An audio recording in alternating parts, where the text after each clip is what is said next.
Welcome to Why Is This Good? A podcast by the Naples Writers Workshop. I'm Christine and I'm here with John. Hey, John. Hello. So, John, it's your turn and you picked a story for us. Why don't you tell us about it? I picked the story Symbols and Signs by Vladimir Nabokov. And why did you pick this? Well, I started off thinking I want to pick a Nabokov story just because I think it might be nice to talk about. So I was looking around for some of his stories and I happened to find a list. It was claimed to be like the 10 stories you need to read, like 10 best 20th century stories. And this story was on it. And some other list about Nabokov's top 10 stories had this listed as the first one. And I was like, well, it's on these lists. Let's find out why it's so good. Had you read this before? I had not. I was looking specifically for the podcast. Okay, cool. I read it and then I was like back and forth whether I was going to bring it in. And then I was like, okay, yeah, let's just do it. So do you have a section you want to read? I do.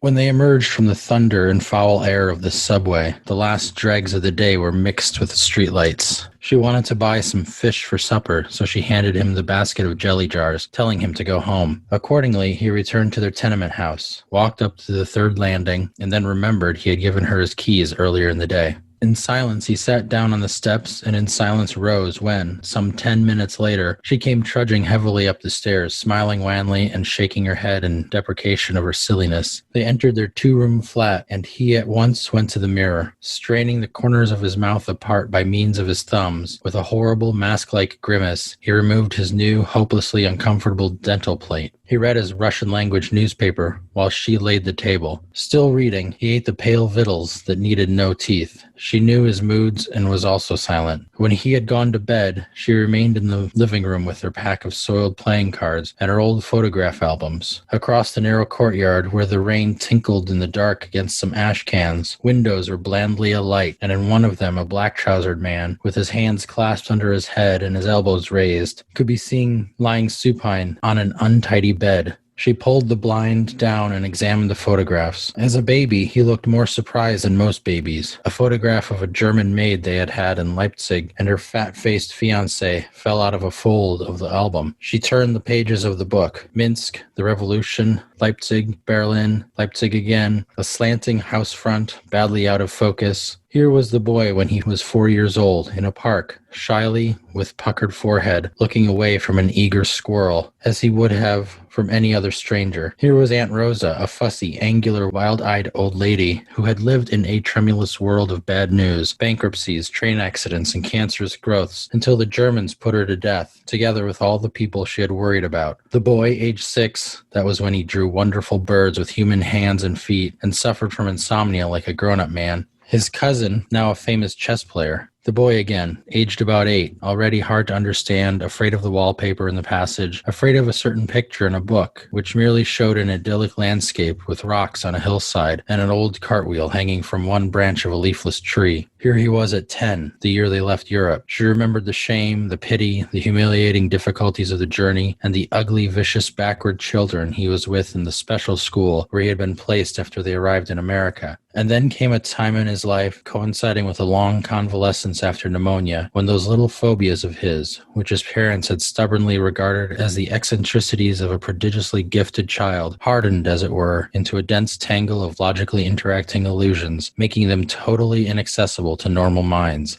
All this and much more she had accepted, for, after all, living does mean accepting the loss of one joy after another, not even joys in her case, mere possibilities of improvement. She thought of the recurrent waves of pain that for some reason or other she and her husband had had to endure, of the invisible giants hurting her boy in some unimaginable fashion, of the incalculable amount of tenderness contained in the world, of the fate of this tenderness, which is either crushed or wasted or transformed into madness, of neglected children humming to themselves in unswept corners, of beautiful weeds that cannot hide from the farmer.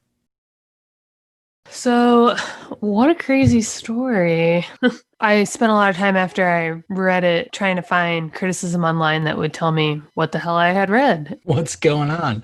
Yeah, and mostly I was trying to figure out what I had missed, right? Because I tried to think about it for a little bit and then I gave up and quickly learned that there's no consensus about the point here. There's a couple popular theories, but I think the point is not to really know, which is always frustrating. But one of the things that I did come across in a lot of those summaries of this piece was that the writing itself is great, either way you look at it. And I think we can often forget that, if you were to ask me about this story in a couple months, I might tell you, yeah, what was up with that? But I might not remember how great the writing was, like sentence to sentence. And you read some great lines there. And so maybe I'm jumping ahead to the conclusion here, but like my only takeaway for this is that like, I don't know what happened. It wasn't satisfying for me that way, but I was thrilled to have read it and I enjoyed it all along. So there's probably something to be said just for how you execute something, right? And if it's beautifully done. That's why I wanted to bring Nabokov in, because he is one of those unique wordsmiths and he has such an amazing ability and this English is like his, 50th language that he learned, and his ability to write in English in such a evocative way with such facility is astonishing. I've read a couple of his books, but I never read any of his short stories. So I had to, like I said, look for one. But that's why I wanted to bring in Nabokov, because I was like, he's just so good. I want to talk about it. And then this one came up. So yeah, the meter and rhythm of the sentences, the word choice, the words that he chooses seem to be like no one else would have thought of that word in that place, but it's the only word that works in certain places. It's just astonishingly good. And it has, from the beginning, a definite mood to it, which is, I don't know if this is accurate, but hearing you read that section again and just like kind of thinking about it afterwards, I just pictured everything being like gray, like a sad, drizzly day with these old people that are kind of like fading away, but they're stuck in their routine and they've had kind of a devastating day, but it's really just one in thousands for them, which she kind of indicates in that passage that you read. And they're day in and day out dealing with their son, whose mental health is as baffling to them as it is to the reader by the end, because you don't really know what's going to happen with him, or if something did happen. That last scene is just kind of open for interpretation, but it's no less exciting not really understanding how it lands. Yeah, absolutely. He can paint a picture, definitely. Mm-hmm. And it starts like in motion too, right? They're getting on, I think, a bus, a subway train. And that's not the first paragraph, but it starts in motion in terms of telling you that immediately they're about to go bring their son a birthday gift, but they're having trouble because he's not all there. And then everything goes downhill from the time that they get on the bus that day. It's interesting that basically they try to bring him a birthday present. The subway stops, it stalls out, and other things happen, so they arrive late to the hospital or the ward or wherever he's being held in. The staff tells his parents, he's having an episode, so it'd be a bad idea for you guys to walk into that. So they go home, they take the present with them, and then, it's just, okay, she's going to go shopping. He waits because he forgot his key, like that section I read. And then they go in their little apartment and just do things, look at pictures, eat, and then the phone rings 3 times. And it's the wrong number, and that's the story. Obviously, we're being told this story through this particular day because it is significant, whether that's because it was his birthday or because so many things went wrong on that day or because of the phone calls there at the end themselves. But you also kind of get the sense throughout that, especially in that section that you read where she says something like, she knew his moods and so she was quiet too. And so we're learning through her that this is also like an off day for him. The dad hasn't really said why he had such a bad time of it, but he seems to be upset about not being able to visit. And yeah, you could tell it's off for everyone. We don't get like a full sense of like how bad it is in the grand scheme of things, but it's like an off day. And then the thing that's interesting about this is I think Nabokov is said to have told, I think he wrote it in a letter maybe, that this story is 2 stories, one on the surface and one beneath. And then he never told anybody what that other story is. So everybody's trying to figure out what the other story is. So it's called Symbols and Signs, right? So that we have this sense that everything in here is important. All these like little symbols, little signs of what might be happening under the surface, and we're supposed to guess at it. But he also describes the problem, the illness that the son has as a referential mania. So it says, the patient imagines that everything happening around him is a veiled reference to his personality and existence. So he's looking for patterns representing in some awful way messages that he must intercept. Everything is a cipher, and of everything he is the theme. It's kind of suggesting that I think this is one of those things that a lot of critics say is the actual point is we're left looking at all these symbols and signs and trying to piece together a story. But in reality, we're suffering from the same delusion that the sun is suffering from by trying to piece those together, which is, possible, I guess. Yeah, all that makes sense, but I didn't come up with that myself. I had to read that in some of the criticism. The idea that his objective here was to make us feel the way this sun feels, right? Where everything is like confounding him somehow and like really stressful. And you're thinking about it long afterwards, but maybe there's no definite answer to it. I didn't go crazy after I read that. I was like, all right, I'm all done. This guy's playing a joke on me. I'm not going to think about it anymore. But I do like that if that's what he is going for, because I am definitely of the mind where unless it is like crystal clear, first of all, we can't know what his intent was. And second of all, that's all us making it up, Like if it's not obvious, then you're interpreting it at some level and that is or is not what they intended. So don't try so hard. Like it's probably not there. Yeah, I agree with that. My own work in literary criticism is I don't think that meaning, like finding the literary meaning of something, I think that's a relatively useless thing to do because fiction gives you an experience and the experience can have infinite applicability, but that applicability is always based on the reader and where the reader finds resonance with the story. And that means it's not a feature of the story, it's a feature of the reader. So you're not learning anything about the story by applying it to something else and trying to uncover some hidden message that you can discern in it. Right. So when I read it, I didn't think about it in those terms. And then I was like, why is this considered the best story ever? And I had to look it up and be like, oh, because there's supposedly something we can dig out of it, but no one has been able to dig anything out of it. It's great.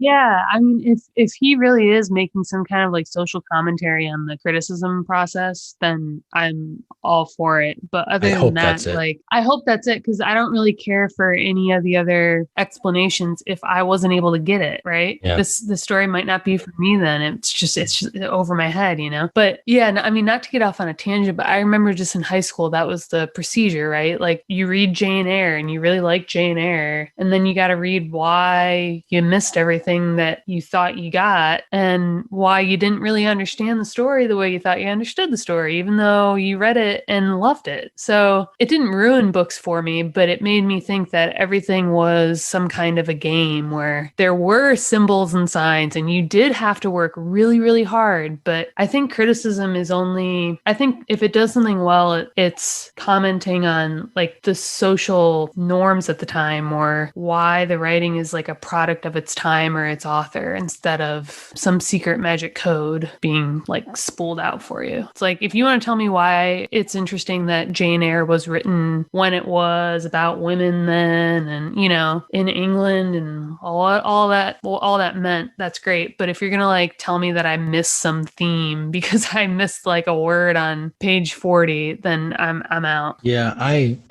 went beyond high school for that. And, my master's is in English literature, my PhD incorporated features of literary critical theory or didn't incorporate them. I had to encounter them and try to find an argument that undermined them, which I believe I did.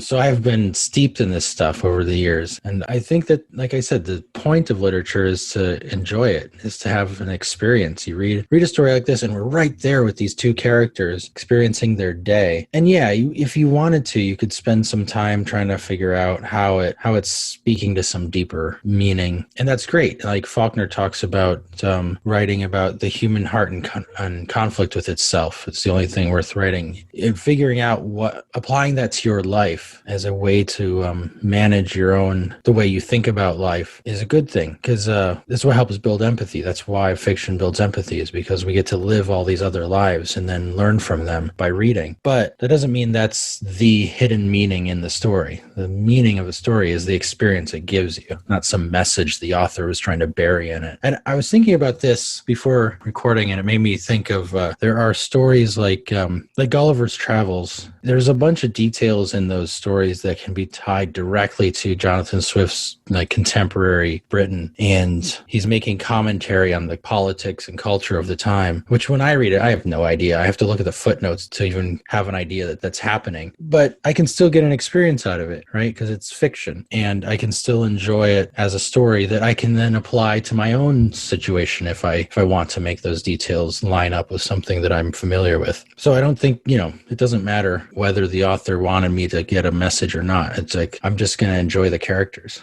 Right. Do you think then that there's that, like, is it accurate then to kind of say, or that years ago, hundreds of years ago, when people were writing things like Jane Eyre, that the style of the day was to have like these high-minded themes like hidden? Oh, I have no idea. Yeah.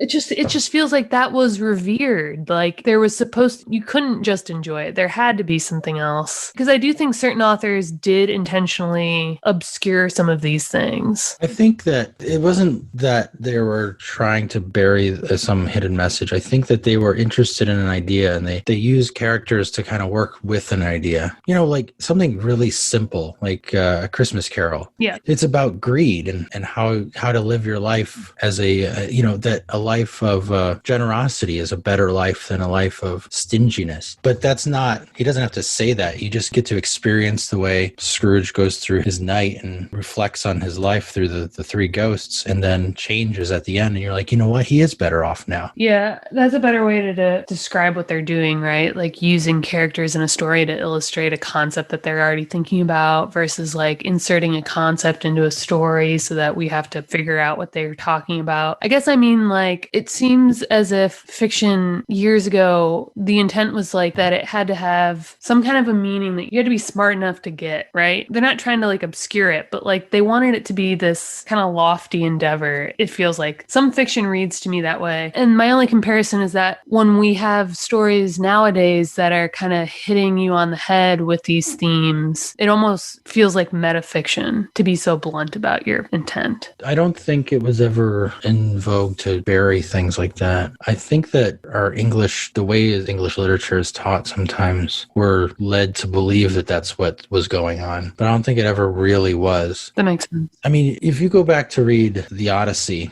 Homer's Odyssey, we think of it now as, the story of Odysseus going and visiting all these crazy lands. But the story is actually about Odysseus meeting people, and each time he meets a new group of people, the focus is always on how they greet him and whether they're civilized people by the way that they greet him, how they treat a guest, how they treat a stranger. And when he gets back to Ithaca, his land has changed and they don't treat him very well. And that's part of what we know, that he's going to bring civilization back to them. And this isn't like buried in there. This is just the situation that is being described as Odysseus arrives on a shore. Oh, there's somebody over there. Here's what they do. And do they say, hey, you're a stranger, I'm going to invite you in and we're going to do the cultural normal thing in inviting you in? Or are we going to do something aberrant? Are we going to do something that's not civilized, not the right way to treat someone? And the various peoples that he meets react in different ways. And like, you get that out of it not by digging into it. You just get it by living through the experience that Odysseus is living through. It's like, man, these people are crazy. They're not treating him very well at all. Yeah.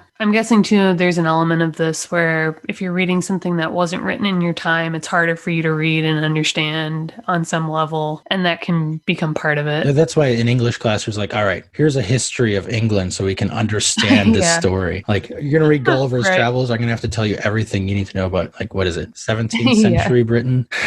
At that point, it doesn't seem worth it. Anyway, I feel like I've gone on this tangent, but it's all in keeping with what seems to be the takeaway from other critics of this piece. But I do want to just like kind of look at some of the language here because, we talked about how this is like so enjoyable to read and how it sets a tone and everything. Yeah. So let me find some of these lines here that I liked.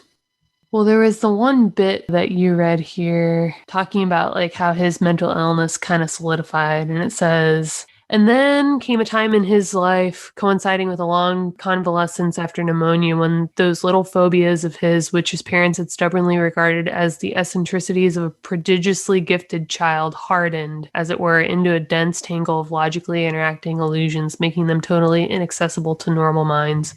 That felt to me like kind of the section that I was reading toward when I was trying to figure out what exactly was wrong with him and where it went wrong. But that's the best kind of answer we get. And the way that it's told is it's beautifully told, but it's also probably like the closest medical description, right? It's just this happened and then this happened. But at some point that became the norm for him. And then like the way it's described, it doesn't seem like a diagnosis. It doesn't seem like a black and white. It seems like this like gray slide into something, right? This tangle hardened. And that was like such a great visual. You just got the sense that something like that had probably happened for his parents too, where they slid into a routine like the one that we're seeing here. And that became the routine, right? He comes home, he takes his dental plate out, he reads the paper, she diddles and makes the dinner. And you know, it's just, that's what they do. They couldn't tell you how it happened either. So I thought, I don't know, lines like that were what kind of made it interesting. Yeah, absolutely. I underlined that line as well because it was just so, I don't know, perfectly written.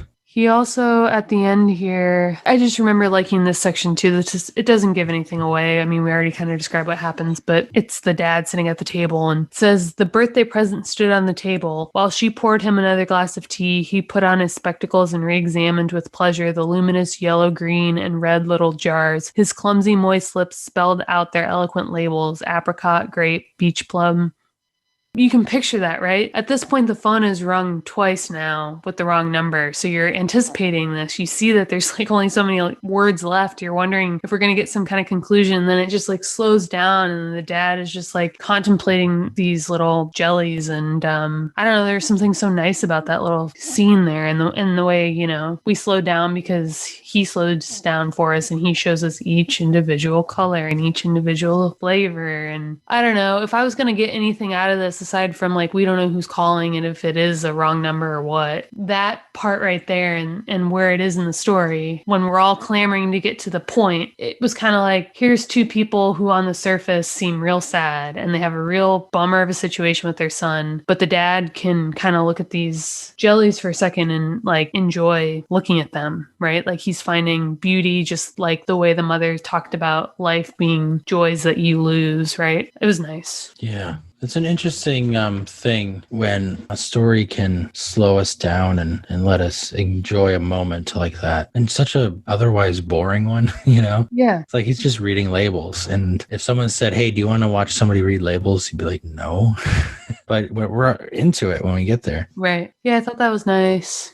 So should we talk about our takeaways for this one? Yes, let's talk about our takeaways. Okay, so I'm going to go back to what I said at the beginning, which, like I said, maybe I was kind of jumping ahead, but this is a story where we don't necessarily need to know whether or not the author had an exact plot in mind when he wrote it. He could be playing a major prank on us still. Yeah. You know, maybe he threw in those phone calls and they're not supposed to go anywhere. Maybe he lied about there being a story within a story, whatever it is. Like, if I need to hear all of this about his mindset after the fact, you know, did I not enjoy the story at face value, right? Like, what if I don't get to hear from this author or read the literary criticism? So my takeaway is kind of like, I didn't fully get it. I didn't know exactly what happened, but he still achieved that tone. He still achieved like this weird melancholy mood. I still got a glimpse into the lives of characters that I otherwise wouldn't have, and I enjoyed it. And I was reading kind of like, what's going to happen? What's going to happen? And even though I didn't know what ended up happening, like, this is a story where I'll remember kind of probably that feeling and maybe like little details like the phone call and the jellies and yeah, whatever happened with that. But I enjoyed it. And so my takeaway is just kind of like, if you're enjoying writing it, and we talk about this too, this is kind of unrelated, but like if you enjoy like thinking about the concept, it doesn't have to be this like perfect thing to imagine that someone else might enjoy reading it, right? Or you can like approach a subject without having your own conclusion yet, right? And you can kind of discover that because the premise is exciting to you. Maybe that's all this guy had when he wrote it. There's something kind of unfinished about my feeling about the piece, but I do know what's accurate is that I liked it. So do with that what you will. Yeah, I like that. I when I finished it, I didn't care about any hidden meanings, like I said before, and I still enjoyed reading it. And I think I think that's good enough. Yeah. Yeah. Do you have a specific takeaway? Yes, I do. So one of the things that makes it feel like there is a hidden meaning in here is a lot of this stuff. It's called symbols and signs. So maybe you're supposed to be keyed up for like symbolism. And so there's like a point where she drops a bunch of playing cards and photographs onto the floor. And it says, bending with difficulty, she retrieved some playing cards and a photograph or two that had slipped to the floor. The Knave of Hearts, the Nine of Spades, the Ace of Spades, the maid Elsa and her bestial bow. He returned in high spirits, saying in a loud voice, I have it all figured out, etc. Those feel like if you're reading as a person who wants to figure out what the underlying hidden message is, or the second story that is hidden in here somehow, like I'm going to make a chart, and on one part of that chart, I'm going to write playing cards. And these are the Knave of Hearts, the Nine of Spades, Ace of Spades. What do those have in common? What's the meaning there? But as you're reading it, I think they just kind of blur by because it's just a list. And this made me think about the way that we feel about details is always based on the way the character interacts with those details. Like, what is the emotional valence for the character of any detail in the story? So our emotional reaction to a detail is going to be determined by the character's actions and interactions and their emotional reactions to a detail. So if she had looked at the Ace of Spades and like freaked out, we would have been like, okay, there's something about the Ace of Spades. But she just picks it up and like just notes it and moves on. So that's my takeaway is when we're thinking about details, I know a long time ago in a previous episode, we talked about significant details and how a good story, every detail is significant. And then it's like, how do you figure out whether they're significant? And part of that is whether or not they have emotional valence for a character, whether or not they have a meaning for the character, not necessarily for the literary critic, but for the character. And not just for the character, maybe for the setting or maybe for some other story element. But that's what gives details their importance and significance, is when there's something attached to them that embeds them in the story as something important. Yeah, like the setting or the mood, right? Like, yeah, if it all adds to the overall effect, whether or not the character has an emotional attachment to like the color of something. Yeah. I remember talking about this in the workshop at one point, and I wasn't able to articulate that sentiment, but I was able to like look at whoever it was that was sharing this story that they had written and say like, this detail about like the color of the girl's dress doesn't matter so much to me, like cut this, right? And it's easier to know as a reader, like, because if you're doing it right, each of those details is like flagging you, right? It's like alerting its presence. It's there for a reason, and we're waiting for that reason. So it's easy to pick out after the fact, like, wait, where did this detail come from? Why did I need it? Didn't add anything for me. But you're right, as a writer, it's a little harder. And so that's the best way to think about it. Like, does this matter overall? Yeah. And I know that, when you're starting off a story, we get these in the workshop all the time. The first 2 pages is just like, What are you describing? I don't know why do I care about this fence or whatever it is? Then those are things you just got to cut. But, to get into a story, you start figuring out, okay, what am I seeing? What am I thinking about? What's in this story? Right. And then eventually go back, you slice all that out because it's not important. But we get it in the workshop a lot because of that, because people are trying to find their footing. But once it gets going, usually the details settle down. All right. Well, thanks, guys. If you enjoyed this episode, consider subscribing to our monthly newsletter at our website, napleswritersworkshop.com. And for daily writing tips, industry news, and great short fiction, join our Facebook group at facebook.com/groups/Naples Writers Workshop.